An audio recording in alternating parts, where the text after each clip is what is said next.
Welcome to My Autism Tribe, a community of advocates that are linked by autism but bound by strength. This is a time to find our sounding board and shoulders that help us carry life's load without the fear of criticism. We give and receive. We nurture and empower. I'm your host, Susan Scott.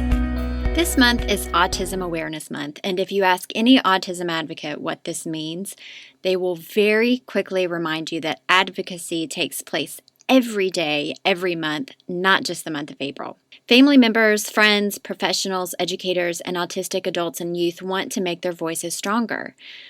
We want to promote a culture of inclusion and respect, improve community resources, and we want to make sure that all receive an equal opportunity in school and at work. This isn't an easy task, and it takes more than one individual and more than one organization. It takes us all. On today's episode, we're speaking with Megan Carranza, who is a mother, podcast host, and autism advocate. After Megan's oldest child, Logan, was diagnosed with autism in March of 2017, she became a mom on a mission to spread the message of awareness, acceptance, and inclusion. Megan, just like many of us, saw a need for more support within the autism community and launched her own podcast, Adventures in Autism. The purpose of the podcast is to create a safe and supportive space for families and individuals affected by autism to come together and share their journeys. Since this is also a similar mission of My Autism Tribe, we thought it would be a perfect fit for a conversation. Hey, Megan, thanks for joining us today.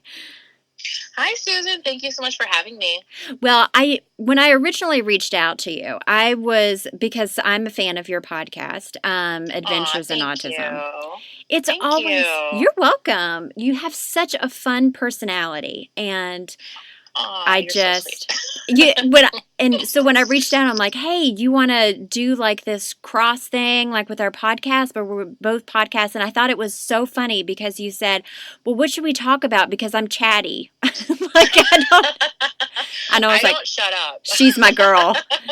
She is my girl. That's why I have a podcast. Yeah, you're like, let's pick a topic. I'm like, I will try to stay on topic, but I just like I open my mouth and the words just come out. I don't even know what I say half the time. It's the truth. Well, I think we just have so much that we want to say, and it's just, and then we have limited time, so we just try to get as much in as we can. Yes. I just love your story and know that you have Logan, who is the light of your life, and then you have other children as well. So why don't you tell everyone a little bit about just yourself and your kids? Okay. Yeah. So my name is Megan, and I have a podcast, Adventures in Autism, which was inspired by my son, Logan. So he's 6 years old. He was diagnosed with autism a little over 2 years ago, right when he turned 4. And then I also have a 3-year-old daughter named Liliana, who I was telling you before we started is a real firecracker. And then I have a little one, Layla. She is almost 1. And she is just like the sweetest little angel baby. And then I'm married to my husband, Manny. We've been married for 7 years, and we're just like one big happy family. And you guys live in Illinois, correct? Yeah, we live like in the suburbs of Chicago, so we're pretty lucky here, especially since talking to so many people on my podcast. Just in different parts of the country, there is such a lack of resources and services, it seems, for kids in the spectrum. So I have to say, like, since Logan was diagnosed, we have really been in a good position to get him the services that he needs. And I mean, it's still a process. Everything takes forever. Sure. And so that's kind of frustrating at times, but like I said, I feel really lucky, and even more so now because I know that it's not like that everywhere. Absolutely. It's funny that you say you're in Illinois, and I used to live in Illinois, and actually that's where Alex received his diagnosis, was actually at the Children's Medical Advocate Center in Chicago. And and so we were living about 2.5 hours south of Chicago, and that whole process of getting the diagnosis was a little frustrating. I knew in my heart of hearts that something was wrong, and I thought autism may have been it, but there's even a waiting list to get the diagnosis. And Huge waiting list. Yeah. Yeah, and so Hmm. that's frustrating when you know that there's something wrong. And so yeah, after we got the diagnosis, now the city that we were living in, 2.5 hours out, we found that Chicago was really kind of autism aware and had a lot of coverage. Where we were Hmm. living at the time did not. And so after we got the diagnosis, it's like, okay, check, we've got the piece of paper, we're ready to go. Now we need to find the services, and the services were so hard to find. Oh, that's so frustrating. And I think that's it. A lot of Hmm. times across the board, you know, Hmm. in so many places. But you're right. There are some states that, you know, as far as insurance goes and waiting lists, it's just really Hmm. frustrating. So yeah, Oh we're yeah, totally.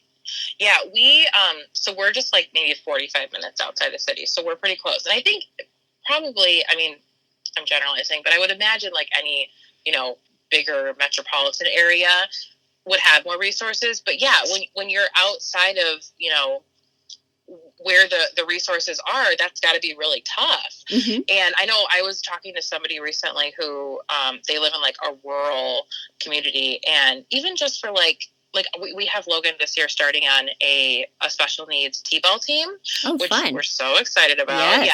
Yes. The first game is in a couple weeks, and we are just like over the moon. We can't wait. And she was saying how, you know, for them, like they really don't have any resources as far as, you know, all the sports are for, you know, typical children. So it's hmm like when you are looking for activities for your child on the spectrum, that can be really difficult. So even not even just services, but it's just like having the resources for Yeah. recreational type things too. It's such a shame that it's not like that everywhere, but hmm hopefully it will get better and better the more we raise that awareness and keep advocating for our kids. Yeah, absolutely, because the numbers are increasing as far as, you know, the Yeah. numbers of diagnosis. I had a guest on recently. Her name's Kelsey Brown, and she is in college still studying speech pathology. But what's interesting is that after she graduates, she not only wants to be a speech pathologist, but she wants to do access consulting. And Hmm. so I wasn't familiar with what that was. And You know so, what's so funny? yeah. So Kelsey and I are actually recording for my podcast in Oh, a couple she weeks. is But wonderful. she is great. She had reached out to me Oh, yeah. a couple months back, and I was like, I'm really crazy right now, but I want to have you on. But the funny thing about her is, so she interns for another podcast called Access Access Champions. Champions. That Yeah, so Yeah. I was actually a guest on Access Champions a couple months back, and I felt the same way that you did. I didn't even realize that like accessibility was a field in itself. Right. I just thought that this was like something that, you know, if you went to like a theater or the park district, like they had, you know, options for people who, you know, had autism or any other kind of disability. I didn't Yeah. realize this was like a whole field of work. And their host Phil, who I was connected with like through my brother, he, listening to their podcast, I really got like an education on what it means to make things accessible and inclusive for all, because it really is, there's so Mm. much that goes into it Oh, that yeah. you wouldn't realize.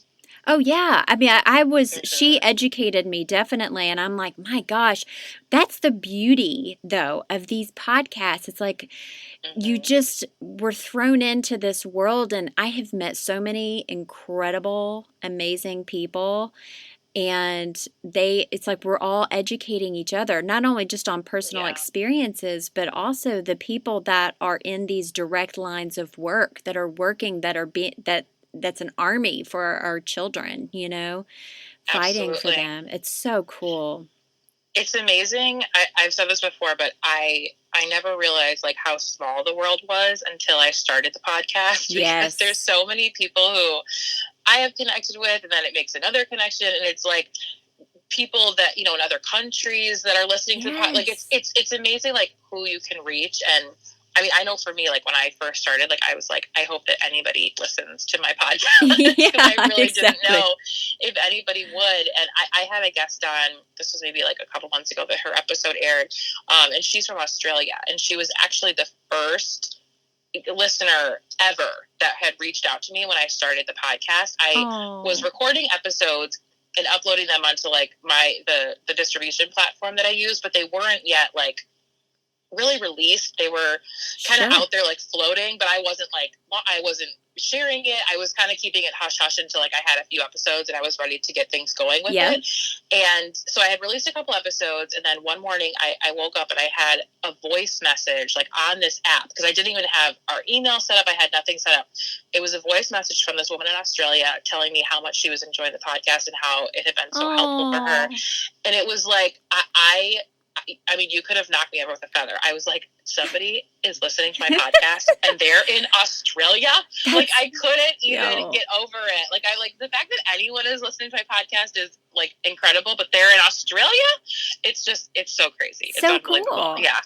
It is cool. It is. It's a very, very small world, literally, and especially in this world. And people just love to talk. And I know one of my friends, she said, when I was kind of batting around this idea, like, oh, I don't know, should I do this? I really want to, she said, well, do you have enough content, like, to really keep it going? And I'm like, oh girlfriend.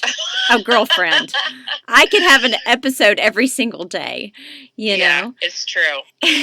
Yeah, that's like you and I were talking about beforehand. I'm at the point now where it's like I have so many episodes, I don't know what to do with them. Like, they're just like waiting to be released. There's so much to be said about autism, and everyone who has a child with autism, has a brother or sister with autism, is on the spectrum themselves. Everyone has a story, and those stories are all so different. Yes. So having everyone that can share their story, and even if they are different, there's little pieces of each of them that we can all relate to. Absolutely. And I think that is like such a powerful thing when okay, I'm not the only one who has experienced this. I'm not the only one who's dealing with these things. Because, this can be very isolating. When you're surrounded with, I really had nobody in my life who had a child on the spectrum. I knew a couple people, like, peripherally. Yeah. I had a couple people that I had known, like, a Facebook kind of acquaintance type of thing, but nothing no one that I could really talk to and relate to that would really understand the things that I was dealing with, because autism, like, I mean, it is a beast. There is so much that goes into it, and having friends and family who are like understanding and compassionate and caring is so important, but having people that have like been there in the trenches with you, absolutely, it's so valuable. It so is. And just our lives change constantly. And so I'm a group of autism moms here locally. And we, I always kind of laugh, like, once in a blue moon and when the stars align, we get together. And it's so just refreshing. And I leave there so fulfilled, just being able to just sit in the same room and just be around people that I know I can say anything and they will completely get me. And I kind of feel like that's the whole podcast community too. And I'm glad that podcasts, just in and of itself, my mom was like, I know she's listening right now. But she's like, well, what is exactly a podcast? So, but even my mom now is listening to podcasts. So I think it's great. It's a my whole, mom was the same way. Yeah. It's a great platform, It really is. Well, and I had said too, like, when I first started my show, there were other podcasts that were out there, but there weren't any that were just like, people having real conversations. And that was what I really wanted to hear. I wanted to hear, not something like, you and I were saying this before too, that, was like super edited or like came off like super polished. Like, I wanted those real raw emotions that come out in those conversations, because that was what I was looking for. And I at the time I couldn't find it. And it's interesting too, because like, I know a lot of people that, they have blogs, and I enjoy reading blogs, but I do think there is such a powerful experience listening to someone in their own voice, telling their own story. And I think that's like what makes podcasting so unique, because it just like adds a different kind of layer to hearing someone's story, as opposed to just like reading it, on paper or on the computer. Yeah, there's so much emotion and inflection in voices, and it's just really, really powerful. I was the same way. I told a lot of the people that before I started the podcast, I just wanted to feel like I was sitting down with a friend over a cup of coffee, and that's really what it's turned into. I think Yes. our whole goal is to make our voices stronger, and a part of it too. I always tell people I want my son to be proud of me, and they're like, "Oh, Susan, don't worry about that." And I'm like, "No, I think it's important that he sees, because so much of our behavior our kids absorb, right? Mhm. And Mhm. so if he is seeing that I am fighting for him, that I am being an advocate for him, then maybe he will be a stronger advocate for himself. Mhm.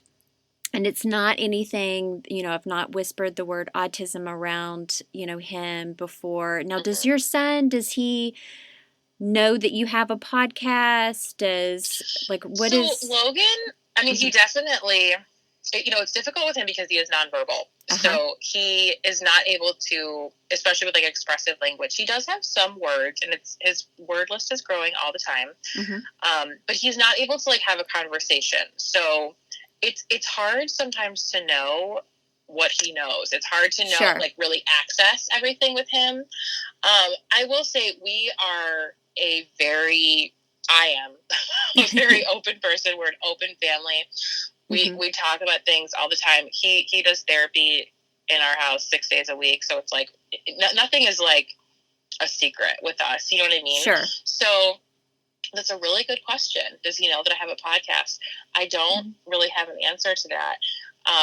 I feel exactly the same way that you do, that I want to make him proud. He makes me so proud every yeah, day. And I am just so beyond blessed to be his mom. So yeah, I pray that he does know that I have a podcast, and it's for him, because he's the reason why I do all of this. I know my 3-year-old daughter, mhm, she definitely, I mean, she hears the word autism, and she's very, very receptive, and she's a very, like I was saying, she's a firecracker. She's very smart. She's very well, she she's knows going to what's be a going great on. advocate for her brother. She already is. She already is. Honestly, Yeah, it's crazy. Even at 3 years old, so she knows that I have a podcast, and we talk about it. I usually say, like, I have to do a phone call or something. But yeah, every now and then, like, I'll play her like a little snippet of it, and she's like, "Mommy, that's you." She thinks oh, it's like amazing. Um, but that's actually, it's a really interesting dynamic between the two of them, because even though she is only 3, and I don't think she like understands what autism is, she knows mhm, the word. She definitely knows that like Logan is her big brother, but she also treats him like a little bit differently than she would treat, your average 6-year-old, sure, because she sees him, and she, like, if he wants something, she's the first person to be like, "Mommy, Logan needs this." Or if he's upset, she's like, "It's okay, buddy, don't worry." Like, she's oh. so nurturing and sweet with him, which is just like amazing, And amazing that's to not see. necessarily anything that was taught. Like, she is just No, that's gathering totally this. just her Yeah. perception of things. I mean, I think she sees me do things, because she does that with her little sister too. And it's adorable. It's so sweet. But I think Oh. she like picks up on things that I'll, because my husband said the other day, he's like, the baby was about to fall, and she was like, "Be careful, honey," which like, that has to be just like her repeating what I'm saying, which is so funny. But yeah, I think that, and I've talked this before on my show, I think that when you have a sibling with Hmm. autism, you just are like brought up with this like empathy that is somehow just within you, Yep. and a compassion that really can't be taught. It's something that, this is all she knows. Like, this has been her life. Logan was, you know, he's our first. So since she's been a baby, she's had Logan as her big brother. So Hmm. it's definitely, it's an interesting dynamic between siblings, especially like special needs sibling and then typical sibling. I love talking about that on my show too. I've had a couple siblings on, and it's just like, I love it's it. so incredible. And I just think it's like breeding good people, and I'm very, Yes. very, as proud as I'm of Logan, I'm proud of Liliana too, because she is just like such a wonderful sister and advocate for her brother already at 3. So we'll see what the future holds. That I was going to ask about kind of the dynamic between the siblings Mm-hmm. and stuff. So how does Logan react to them? Does he know, like, okay, these people have my back, or what is I their think he relationship like? definitely, yeah, I think he definitely does. Like I said, he's nonverbal, which is like, it's definitely our biggest struggle. Although at the same time, it's also like so normal for us Sure. because that Yeah. he's always been that way. So it's, I feel like that's something that a lot of people like, they like when I tell them like, well, Logan's nonverbal, and they're like, wait, he doesn't talk? I'm like, no.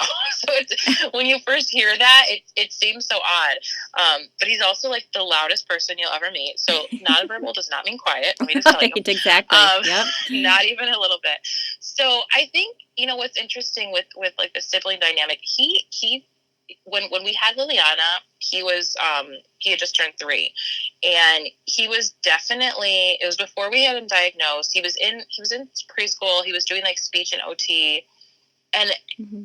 I would say it was a harder time for sure, especially like right after we had her. Sure. I think, just having a new baby in the house, like everything kind of shifts, and some of his behaviors, things that like we were able to kind of like, not, I wouldn't say not notice, but all of a sudden, like some of his behaviors seemed really different and seemed more concerning. And that was when we really started to seek the diagnosis. Was actually, she was like a little baby. She was a couple months old when we were both like, okay, we need to go ahead and do this. Mm-hmm. And it was tough, and it was interesting because it was like he didn't even notice Liliana. Like he noticed her because she was colicky and she screamed all the time. So it was like he knew there was like a loud baby in the house, but he did not pay any sort of attention to her. And he was very much kind of within himself at that point. Uh-huh. And then more recently, when we had Layla, he has been in ABA therapy now for like over a year and a half, and he has honestly just like blossomed. Like we have seen such amazing growth from him. And with Layla, they've had like a completely different relationship. Like from the time that she was a little baby, like he wanted to hold her, hand. Yeah, so he just like showed us this completely different side to him, where he was like really acting like the big brother, and just kind of like stepped into that role in a way that he really hadn't with our older daughter. And then since then, as their relationship has grown, as they've gotten older, it's been really good for him, because in some ways, like I was saying before, she is like a little feisty, a feisty little son of a gun, and she kind of pushes him like out of his limits a little bit, which I mean, he needs that. Yeah, he needs someone who's going to say to him like, okay, come on, we're going to do this, so we're going to do that, because he really does well socially, but he's not one to like initiate that kind of play. But he's really good at, he's a very go with the flow kind of kid, which I know is not super common with kids on the spectrum. Sure. Yeah. But yeah, if he's in that environment, like he's happy to play and be social, but he just like, he needs someone to give him that nudge. And that's our daughter Liliana. That's totally what she is for him. Oh, and that's a great point that you make, pushing him out of his comfort zone. I was literally having that same conversation with someone the other day. And I think, with our kiddos that are on the spectrum, we walk a fine line, like sometimes not knowing exactly how hard to push them, but I think like the more and more that we get to know our children, of course, and they get to know us, that we know those limits. I know when Alex is just about on his breaking point of how far I should challenge him, but we don't grow. Any of us, we don't grow unless we're challenged and we get out of our comfort zone. So it's a lesson for us all, really. Yeah, totally. I was just talking about this. I was a guest on another podcast recently, and I was kind of explaining just that the whole process, like with therapy, because we do ABA therapy with my son. And even from the time when he was really little, and we just started like early intervention therapy, they had explained to me, like, a little bit of frustration is good, because that's motivation. So it's like, you want to have that little fire in their belly, but like you said, it's like such a fine line between, pushing them so they're motivated and they want to get something done, or then, pushing too far and it's a meltdown. And I, for a very long time, was so conservative with the way that I would push him, because I was always so concerned. And Logan is not even really one to meltdown, but it's just like that mama instinct in me, especially when he was little and first starting therapy. it was so hard for me to see him get any kind of frustration. I didn't want that at all. And I remember his therapist saying to me, like, you know, you are his biggest supporter, and that's great, but like we need to push him a little bit to get him to where he wants to be. And it's taken me a long time to get to the point where I can see him get frustrated now, and it's okay. And like you said, I kind of know, okay, like now we're reaching our limit. Mm-hmm. Whereas before it was like, if I felt any pushback from him, I'm like, okay, we're done, you know? Yeah. So you have to find that happy medium for sure. Alex is the same way, and he has always been, it's just in his nature that he is extremely sensitive. Mm-hmm. And, you know, he gets that, you know, from both his father and myself. We're both sensitive people, but with that, he gets so frustrated if he can't do something the first time. You know, he's a people pleaser, and this will probably carry on through his entire life. And it's a blessing and a curse. I was just gonna say, I'm sure that in some ways it serves him well, Sure, but then in others it's hard. Yeah, for sure. Mm-hmm. Yeah, so I am just like you. I started off really conservative, but then someone said, you know what? You could possibly be enabling him. And so I was like, oh gosh, that's a hard pill to swallow.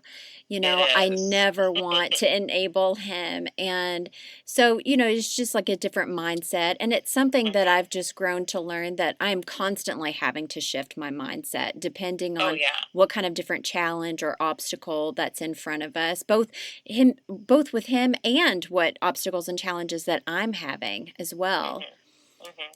Oh, completely. Because like you said, when you're first starting out and you're just kind of trying to figure out your footing with everything, and like you said, you absolutely don't want to enable your child. But I know, like, at least for me, there was a time, more so like with Logan before he was diagnosed and we weren't necessarily sure what we were dealing with, where you know, you do start to blame yourself, and you're what could I have done differently? What did I do to cause this? Where did I go wrong? Like those kind of feelings, which are completely unfounded and ridiculous. And if anyone feels that way, they shouldn't. But I know as a parent, you feel that way sometimes. And especially with that whole enabling thing, like then you think, oh my gosh, like because that was how I felt too, when the therapist had said to me, like, they were like, you're so good at anticipating his needs that he's not having to speak up for himself because you're just doing it for him. Which, like, you know, to me, I thought I'm just being a good mom. Right. But it's like what I felt was a good mom was actually not helping my son. It was not serving him. So it's like there's so many lessons to be learned in this journey, and you have to shift your mindset in so many ways and I'm still doing that all the time. Yeah. But it's so interesting because it is sometimes like when you get out of your comfort zone, like you said, that you really start to see that growth. Yeah. And going back to a point that you made earlier is, you know, it's so funny. We all have very different stories, but there are so many similarities between our stories. And I think that's what's just so amazing about this podcast platform is it allows us to step inside a person's life and just kind of be able to bond with them in a way that, you know, even though our journeys may be different, our passion for our loved ones and the kiddos on the spectrum and stuff, it's all the same, you know, and the end goal is to make them happy and reach their full potential. So yes, that is a perfect way to say it, for sure. Yeah, and getting to meet people like you, it's been such a pleasure getting to know you and of course your little ones, and we all kind of become a family, really. Oh, likewise, absolutely the same. I totally agree. I think that when you connect with people like in this community, in the autism community, and you have that just like understanding with each other, there are so many people who, you know, past guests on my show or just listeners, people that I've connected on Instagram, that like I have a genuine like love for these people. Oh yeah. Like, you care about them in such a way. It's so funny when I talk to, there's but a few people on my show that I have like followed for a while, and then it's like to actually get to talk to them, I'm like, I feel like I already know you because like I see all this stuff going on. But it is such like you said, it's such an amazing platform, and it's such a beautiful way to connect with people that you really wouldn't have otherwise, you know? No, it's so amazing. And Hmm. we all give each other virtual high fives all the time, Yes. Yeah. I and always say, like, when one wins, I think we all win. Because when I oh, hear, like, yeah. that positive story from someone in the autism community, even if it's, like, a rarity and it's like a miracle story, or if it's like a little tiny thing, it doesn't matter. I'm so happy, and it just makes me feel like, okay, that kid's doing good, that kid's doing good, my kid's gonna do good too, like you see all this, and it just like it builds you up. That's how I feel. Yep, especially if you're having a rough day, It's Yes. like, Hmm. oh, there it is. There's that silver lining in the cloud, Yes. and it makes Hmm. it all worth it. Well, It Megan, does. I just appreciate you so much, and I think you're an amazing Aw. mom and just such a cool friend, and I feel like you're part of my tribe now. So, Oh my gosh, yes, I'm honored to be part of your tribe, and I feel ditto, feel the same way about oh, you. cool. Well, let's definitely keep in touch and watch our Yeah, babies you need to come grow. on my podcast now. I need to have you as a guest. Yes, I would love that. We're gonna Well, make that happen. yeah. All right. Well, you take care. We'll talk soon. Thanks, Susan. Okay. Take care. The My Autism Tribe podcast was started with the simple mission of making one voice stronger. And it has very quickly grown to not only a podcast, but a nonprofit 501c3 organization. To say that we're excited about the growth would be an understatement. Our voices are getting stronger, and with a continued push from all autism advocates, we will make an impact. Thanks so much for joining My Autism Tribe this month and always.